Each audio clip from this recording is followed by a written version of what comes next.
I like your shirt. Thank you. Hello, it's the Free Speech Show from the living room. I'm Bill Bronner, and we have a great cast tonight. We have a very good friend of mine visiting from Las Vegas, but we're writing partners in Salt Lake City. Dave Plunkett is here. We also have a very good friend of my wife's, and I get to hang out with her also. And she's an Episcopal priest. I am. And was also featured on the Robert Greenwald film. The High Cost of Low Wages. It's The High Cost of Low, right? With the anti-Walmart film. Yes. Reverend Alta Gracia-Perez is here.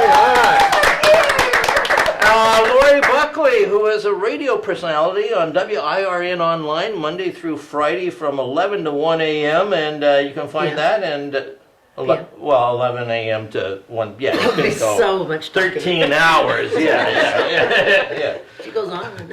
And also John Vargas, who was a very funny gentleman who I met a few weeks ago and was eager to get him involved in the Free Speech Show, and we're glad to have John Vargas. All right. Are you johnvargas.com? No. No. Okay. No. If you want to be, I got nothing. Yeah, you got no website. Yeah. All right. Well, tonight's topic, the premise of the show, we have a topic, and everybody's invited to give us their views or thoughts on that topic for up to 5 minutes, and then we come back and discuss it as a panel. Tonight's topic is immigration, and it's turning out to be a huge issue for the Republicans in this election, and also has now become a huge issue in the Democratic debates.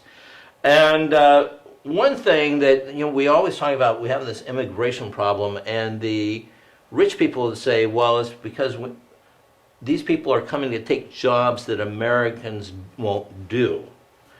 And, normally there's a law of supply and demand for things that, there's a scarcity. So I think if we want to bring, doctors cost about $300,000 a year. We ought to have doctors sneaking across the border.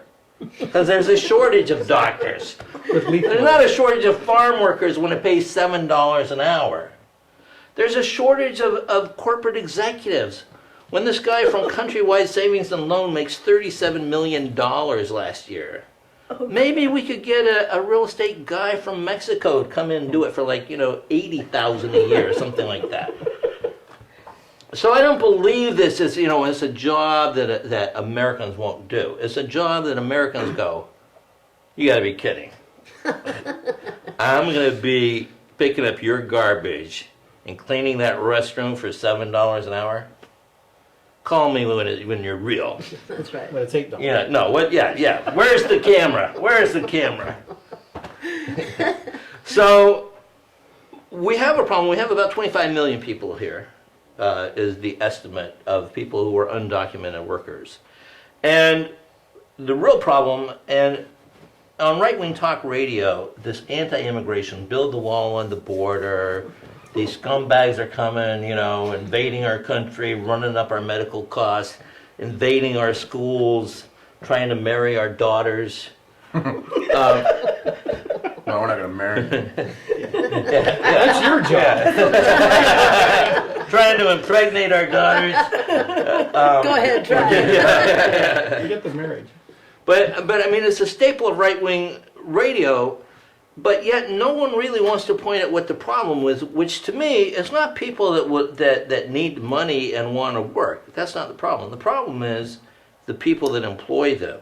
And if you really want to stop mass illegal immigration, you let the employers know, well, you're not going to be saving any money really by hiring that guy that doesn't speak your language.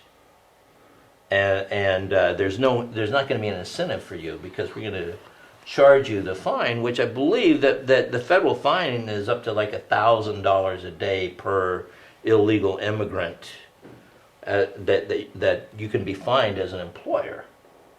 And I think that if we were to do that, then the incentive for people to be here illegally would diminish, and the problem would resolve itself fairly quickly. And here's a story, and it's how sad the condition is. A friend of mine is a minister here to homeless illegal immigrants.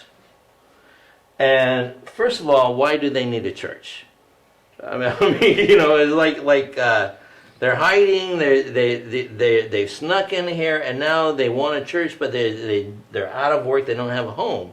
And two of her congregation were beaten up, and they were afraid to report it to the authorities because they were afraid that they were going to be deported. And to me, what does it say about how much how bad things must be at home that you would go to a country where you couldn't even rely on the protection of the legal authorities, and you couldn't get a job, and you didn't speak the language, and you were homeless. What's better about LA? Is it the weather? My question Is it? The extra police protection? Yeah. Who's mugging homeless illegal Yeah. immigrants? I mean, there can't be a lot of money in mugging homeless illegal Oh immigrants. but just like mugging a gay person, it's not about the taking of the money. It's about we It's hate those assaulting. people. Right. It's a hate crime. They jumped him. Anyhow, so I hope you guys can hold in your laughter. Yeah. But it's an interesting topic, and it's something that America has to come to deal with. And we have people with a broad variety of viewpoints on the topic. My good friend David Plunkett is here. David. All right, let's get with it. Okay. Back on the couch of death. Like you say, special aloha to those people watching us in the cyber world on Comedy Nation, Free Speech Show. And tonight's topic, if you don't have a naturalized citizenship or a green card, you've got to turn it off now. I think it's hilarious that the only times Bill invites me to do a show are when there's topics I know nothing about. Last time it was Mother's Day. I'm an orphan. Tonight is immigration. Well, I live in Vegas, but I grew up in Salt Lake City where 1/10 of 1% of the population is minority. So, you don't get a lot of Al-Qaeda sneaking into the white Aryan nation. I've always thought that if you just put everything important in Salt Lake City, they could never infiltrate. Because I'm telling you, if you're not just a white blonde guy, they'll follow you. I mean, they really will. Immigration is such a hot topic. It's something that, people get real hot over real quick. Should we stop people from coming to this country that have political bases that we don't like? Should we stop people of religions we don't like from coming to this country? I don't know. And everybody's debating it. Fox News makes a career out of it, of stirring the pot. I have gone beyond that now. I've got my own theory of what this country needs. It's not an immigration policy. We don't have to worry about who's coming in. My thoughts are, we need a reverse immigration policy. We need to kick some people out of this country. If we just got rid of some of the people, it would make it a lot better country, and forget the immigrants. Matter of fact, I compiled a list of the top people that I think need to be reverse immigrated. This is a very good white boy position. He's been memorized. Let's start out with one of my favorite people, number one on my list, Bill O'Reilly. Oh, Now, that's Billy, good. you tell me, does this make sense? Bill O should be sent to France. Man, that's let the boring. cheese-eating surrender monkeys teach him about what real socialism is. And that's my thought. In any event, it's a match made in heaven. Bill and the French. Next people that should be gone from this country on a reverse immigration policy, Paris Hilton and Nicole Richie. Oh, no. Now, they should be exiled to Austria for two main reasons. First of all, it'd be funny as hell to watch them look for kangaroos. Pow! There's the joke of the evening. And second of all, I would love to see what the Freudian therapists in Vienna can do with those two trollops. I think it would be mind-boggling. Freud would roll in his grave. The next person I think has got to get reverse immigrated out of this country is Ann Coulter. Oh, yeah, she's not nice either. Exactly. She should be sent to Darfur. First because she deserves it, but second of all, because I think it would be great to teach those rank amateurs what pure immoral hatred is all about. The next person's got to go is Tony Snow. I'm sorry, the ex-White House apologist. I think that he should have to go down and spin reality for Hugo Chavez. Because neither one of them would know the truth if it came up game a free hand job. If you know what I'm saying. Someone else on my list who's got to go is Ellen DeGeneres. I meet some Ellen fans out there, but it makes sense. We should send her to Taiwan. Now, why Taiwan, you're asking? Well, I have a simple answer for that. She should go to Taiwan so she can really prove she loves her dogs by eating them. Legally! Next on my list, he's got to go, Tom Tancredo, the guy from Colorado. Now, he's the only presidential candidate who claims in his ads he can stop IEDs. He can stop the bombings. Well, let's send him somewhere where they can use that. How about Baghdad? I'm thinking Tom and Baghdad. The next one's a threefer. This is one of my favorites. I think Larry Craig, David Vitter, and Rick Santorum need to get deported to Amsterdam. Well, why Amsterdam, you're thinking? Well, it's the only place for cheap hookers, wide stances, and man-on-dog sex is only tolerated. You get government money for it. So I think that makes sense. Further down my list on the sports section, the first guy who's got to go is O.J. Simpson. I mean, the juice. I mean, you know, he's beat the verdict. It's time to go. Forget trying him in Vegas. Just send him down to, let's say Argentina. Why Argentina? Hell, they let Mengele and the Nazis in. What's one more mass murderer? You know? I won't even notice. Won't even raise property values. In the sports section, too, I think we should get rid of Barry Bonds. Got to go. And I think you should just send him to China, where taking tainted products is not only tolerated, it's encouraged. So, I think that Tom Cruise and Katie Holmes have got to go. Tomcat, got to be out of here. And I think they should be sent to, let's say, the outer regions of Siberia. There's no joke here. I just hate those fuckers and want them out of the country. So And finally, I think that the biggest loser of all, the biggest Mr. Immigration of all, Lou Dobbs, should be forced to go to Tijuana. And for the simple reason, that not only is it good karma, but if the Mexicans just got an example of his overwhelming logic of why they shouldn't cross the border, we wouldn't have an immigration problem. So I encourage everybody to adopt the reverse immigration policy. Forget about who's coming in. Let's get the others the hell out. David Plunkett. All right. Here's someone who was a very interesting person and an expert on this topic. Oh, no, I'm not. But not really. Okay, the Reverend Alta Gracia-Perez. Woohoo! So it's going to kind of become like a tagline, like that I'm just going to keep saying, I don't know what I'm doing here, but I think it's that I come and I talk with you, and it sounds like such a great idea, and the house is not lit up, and everything is normal, and then I show up, and I go, what the hell am I doing here? So I did think about it this time. I thought, okay, priests have some reasons to think, to be funny. We deal with people in all kinds of tragic situations where if you don't laugh, you'll cry. So I figured that I have something funny, or people can laugh at me or something. I can be entertaining about this. Now, but then immigration is not a good issue. I don't want to talk about immigration because then I'd have to confess that I'm like ignorant about immigration. I'm not an expert on immigration. I always, in the beginning, when I first started working in a Latino neighborhood, I was working in a Mexican neighborhood. It was my first full-time job. And I had moved to Chicago, and I was living on the wrong side of town because I was living on the Mexican side of town, and the Puerto Ricans lived on the north side. And, people would come to me with immigration problems, and I would be like, but I'm Puerto Rican. I'm a colony. I don't know anything about immigration. I have a United States passport. I am clueless. I've never filed a paper. First of all, I was born in New York, so I'm an American, though it did take me a long time to admit that. For a long time I was a Puerto Rican. It didn't matter that I was born in New York. That's just an annexed part of Puerto Rico anyway. Well, it was in those days. Now it's kind of Dominican Republic. And that's the other thing. My dad is Dominican, so he probably did have all kinds of immigration issues, but since I only saw him on the weekend, I didn't learn about that drama. I mean, whatever it was, he did it, he was here. I had no experience, but people would keep coming up to me as a professional, assume that I would know something, and I really cannot help you. So I would always try to find some good lawyers that weren't going to take advantage of people. But of course, in my work in the Latino community, I have had to deal with this issue over the years and learn something about it. And I think it's a very complicated issue when you look at it from the framework that our government chooses to look at it from. So it's almost like their position is to be complicated. Because either the line is that you're not supposed to hire illegal people, right? People that ain't got no papers, you can't hire them. So I think they should just raid like Beverly Hills, and they should go to all the people's houses and raid everybody's nanny, and then people would straight up like clear up the whole immigration problem, because people will not live with their own children. They're forced. They pay other people to do this. So okay, so either it's illegal, and that's what we do, and then I'm cool with that. I just want it to be like consistent. I'm all about consistency.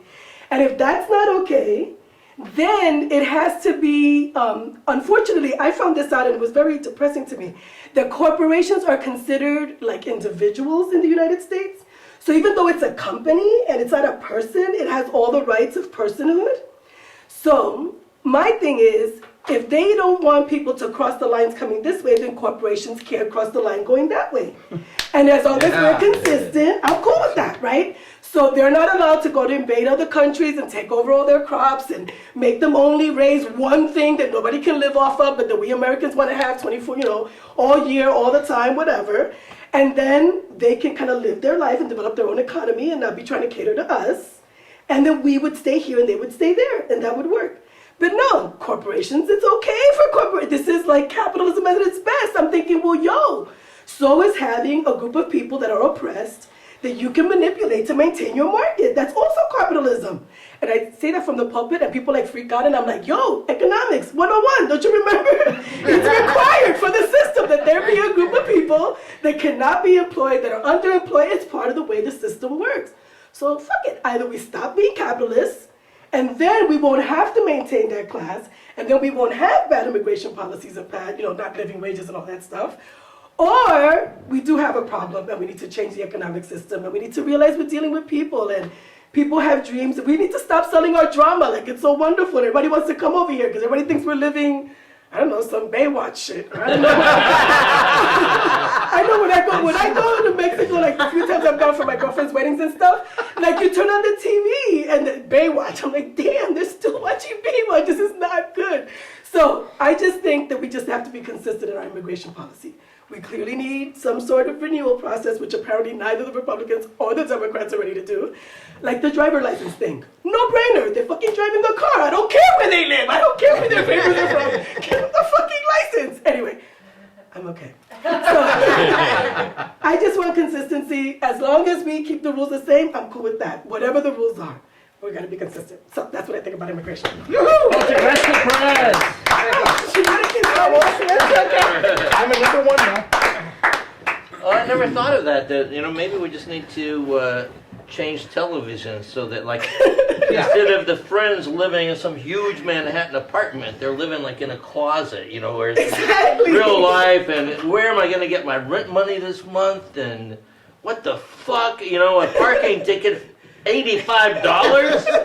That's more than a Mexican earns in a day. North Hollywood Baywatch. Yeah, with Hollywood watch. All right, my good friend Laurie Buckley is here. Laurie Buckley. Hi, Laurie.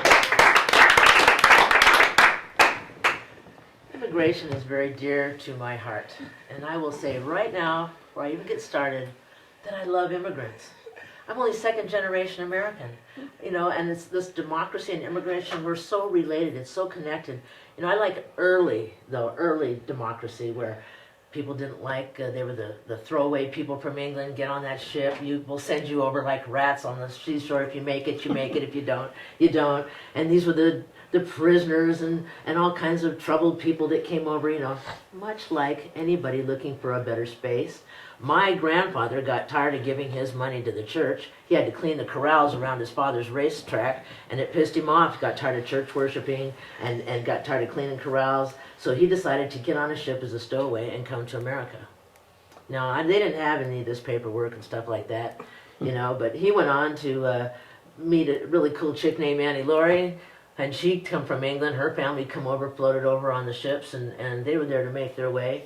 And boom, there comes my dad, I said, look at these people. They were miners. They believed in the great American dream. They wanted to get away from royalty and suck-ass religion and stuff that was smothering people. Not my religion, suck-ass religion. In general, they need a cleanup. They need a tsunami, And so it's like, whatever it was, they came. I think they were so brave.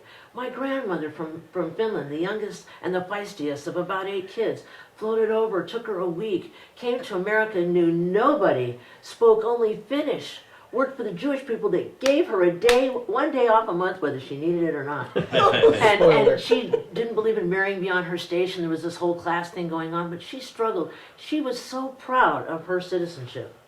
So proud to be, little Social Security cards used to be little brass things about this big. And my grandfather held that onto that till he died. It really meant something to him. So I look at this whole immigration thing, I go, new democracy was cool. Everybody struggled over to get away from that crap. Everybody was trying to make a new life and settle some of the things that were screwed up in other places.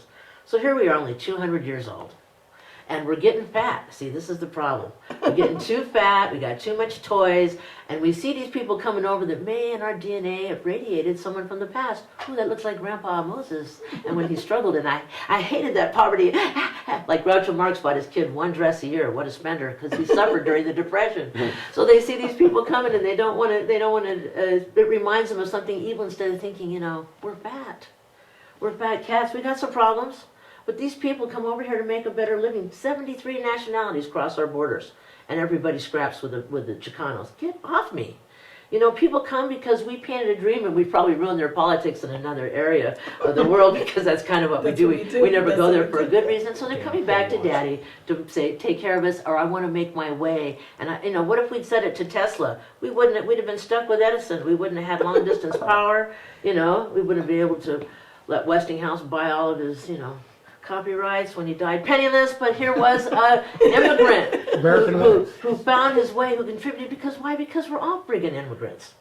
I'm only second generation American, and I didn't think much about it until you look at the people around you, whatever color they are, struggling in the underground, taking the shit jobs, taking any job. I've shared food, I've shared conversations, I've shared wherever I am with people that were finding their way through our country for one reason or another. Because what if I was them in their place? What do people, that's just an American, somebody spit on you, you're rude, you're bullies, you buy your way through the world, you're crappy people. I know. I had to be the emissary, and so I look at immigration, and what we don't realize is we're punishing these millions of people that are here now. Let's own them. Let's get busy. Don't we have a shitload of problems? Are we knee deep up to our ass with voter fraud, manipulating politicians, We're winning the war. global warming, melting, lack of water, things that are important, bridge building, pollution, that kind of stuff. Stop killing the whales. I said, we have plenty of work to do, so let's embrace these people. Because why? Because we're hurting ourselves. Their kids are suffering. It's wrong. We torture their kids. We got to do better. So I'm all for it. I'm for immigration, America. Buff up, get bigger, do something outstanding in the next generation. Earn your Americanism. Yeah. Laurie Buckley.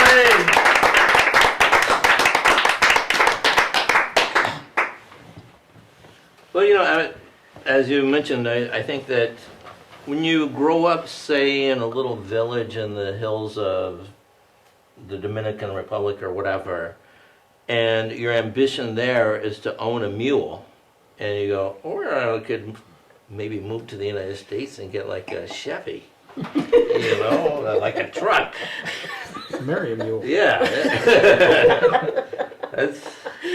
Who could blame a kid? I had dreams when I was a kid. Our next gentleman, he's a very funny man, John Vargas. Hey, John.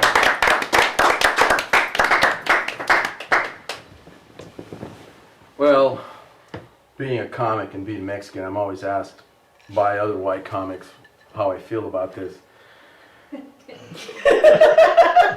Like Bill. How do you feel about Stereotyped, huh? Honestly, this very little of this actually infects into my comedy because I get so these kind of politically I'm very serious, so it's hard for me to like really make anything funny out of it. So, but here's my thing about immigration. I honestly see it as the biggest invisible giant of a non-issue I've ever seen. And the only thing that's bigger than this fucking invisible giant is it's hypocrisy. You got Lou Dobbs, this scumbag, He's so good. telling everyone, telling the middle class that, the wetbacks are here and they're taking your jobs and all that. That's why your standard of living isn't so good. And it's like, well, that's so backwards because, you know, oh, they're taking your jobs. And it's like, you know what, you want that job, you can have that job. That's right. You want that job, you go wait outside in front of Home Depot and see if somebody picks you up. Okay? You want that job, you go to the San Joaquin Valley and ask the subcontractor, you know, if you can pick peaches for pennies. He'll give you that job if you're willing to work those hours and that pay. It's there for you if you want it. But you know, you're an American citizen, so you deserve minimum wage. Now, if you get minimum wage, then all the products are going to be costing more. This is what little I know about economy. You start to pay people a living wage, then when you go to Ralph's middle class, guess what? Peaches are, you know, $1.29 each. Peaches are $4 each. You know, it doesn't, you know, Those guys can only pick 5 peaches an hour? That's the They're deal. Americans. They don't know how to work. if they're not Mexican, maybe. But, you know, and what's ridiculous to me, you know, it's you know, they're going after the immigrants, you know, and you touched on it a little bit. Like, they don't really go after the corporations, which I think is ridiculous, you know, because, you know, if you have like 20 prostitutes that are being ruled by a pimp, you don't arrest the prostitutes because he's just going to get more prostitutes. You know, you go after the pimp, and then maybe you liberate them. You liberate the women. But what's ridiculous to me, the massive hypocrisy of it is how, you know, this country, which is one nation under one corporation, they're the ones that are criminalizing illegal immigrants, but they're the ones that need illegal immigrants, because if you don't have a slave class, you do not have capitalism. There is no capitalism without exploitation. There is no capitalism without a slave class, and you need to accept that, for starters. But now, if we think about, you know, why are they doing this? Why are they going after? Why are they trying to shine the spotlight on the illegal immigrants? Because this isn't the first time. It happens every now and again. You know, it's very perennial. Yes, it's very cyclical. Right. And, you know, you think about it, okay, you know, we're a country that's run by a corporation. And, you know, these corporations have been doing they're fighting a war that's gone spectacularly bad. And they really, and you know, their babies, the ones that are, doing their bidding, you know, Bush and Cheney and them, they've done so bad with this war and everything that I had a point here and I'm actually losing it. That's okay. They're using immigration as a smoke. They're using it, yeah. Well, exactly, and that's the issue, and that I think is what drives me, you know, crazy, because you know these corporations, they absolutely need that slave blood to run their corporations, you know, and it seems ridiculous to me, just the whole argument, you know, because they know that they have got caught doing a lot of horrible things. Bush and Cheney refuse to follow their own fucking laws.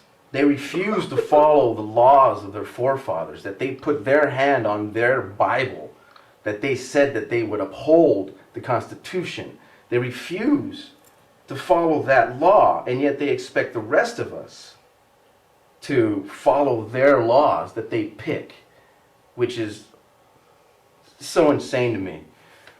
And what guys like Lou Dobbs have to realize is that, well, he does realize this because he is part of the ruling class. And it's the same thing that they've always done to the working class. They've always made us fight amongst ourselves. They made blacks fight Latins, and it's always been like that. And now it's like, well, we need to get the middle class on our side. We need to get the middle class to hate something. We need to keep them fighting amongst themselves. What do we got? Well, we got wetbacks, you know, and every now and again they bring that back, you know, and this corporation that is our government also did a hell of a job pushing through a little thing called NAFTA.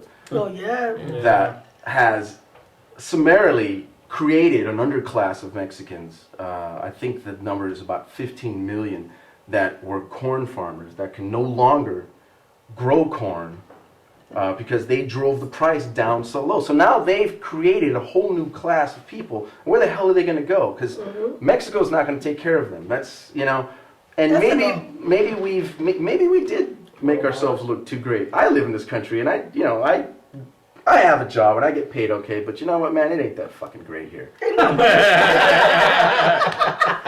know, right? And I'm like, I am first generation. I was born here. I was barely, to be honest with you. My mom and dad, both illegal immigrants, and I got to watch it, firsthand. I got to watch what it's like to have a father that would come home and not necessarily get money. He was a mechanic, and he knew how to fix cars and stuff, but he didn't necessarily always have a paycheck because he was an immigrant. Who are you gonna go to? Who are you gonna fight? You're gonna go out. You're gonna go to the Better Business Bureau. You're gonna go to the cops. You're not gonna do anything. And you had to be there, and you had to you had to watch it. And I got to watch it. And the point is none of this fucking matters. It doesn't matter that they're coming here because they're gonna come here. I don't care how big you build a wall. I know. It doesn't matter to me how big you It's build a wall. stupid as We're gonna get around it. We're like fucking superheroes. We'll get it. All right. I mean, a friend of mine told me that there's Mexicans in Hawaii. It's a long swim. Pretty long fucking swim. But it was worth it. Insane, It's a long swim to paradise. But I'm just saying, if you let me just put it down like this to you, middle class, okay? If you like fruit, you need to love yourself some illegal immigrants, okay? Bread basket of the world. Because the day you walk into Whole Foods and have to pay $16 for a fucking peach, It'll be a good peach. you're gonna lose your mind. Because that's easily $4 more than usual, right? That's all it is. John Vargas.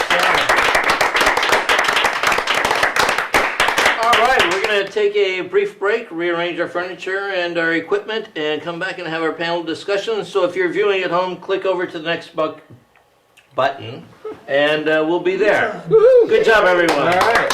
Yay.